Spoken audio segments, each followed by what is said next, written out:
survival matches this time around. There's the steel cage match, which I had a little bit of trouble with. The I Quit match, which is quite fun. Battle royales, pitting multiple people against each other. The Royal Rumble, which in this title has a strange loading screen between every single wrestler that makes their way down to the ring. And the King of the Ring tournament. Falls count anywhere matches, known this time around as the rather Japanese Anywhere Fall, which include the ability to fight backstage. Taking this idea directly from WWF Mayhem. There's also the special referee match, allowing you to have fun with friends and just mess around with the AI.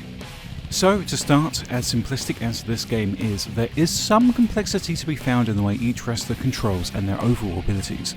Some are fast, some are strong, and some are more based in the high-flying world of things, having many different moves that can be pulled off from the top rope. The main thing to remember about the SmackDown series of games going forward, which will 100% be something I'll be talking about for quite a while, is the toe kick and the taunt. Now, taunts in SmackDown 1 can be executed by pressing L2 at any time, and in this title can be spammed repeatedly no matter where you're standing to help generate your finishing move faster. Although you are left open for just a second, this feature will be changed in almost every game after this title going forward, with the feature itself being changed and tweaked almost every single time. See, sometimes taunts leave you open for an attack and you're unable to break out of said taunt, but in SmackDown 1 you have the ability to interrupt your own taunt at any point, but still keep the momentum from pressing the button to start the taunt anyway. Now, the toe kick, which will become very important and essential to set up a finishing move going forward, isn't set by default to a wrestler's moveset and isn't an incredibly relied upon piece of tech at this point in time. See, using a toe kick in SmackDown 1 doesn't actually give a groggy state which is required to hit a finisher.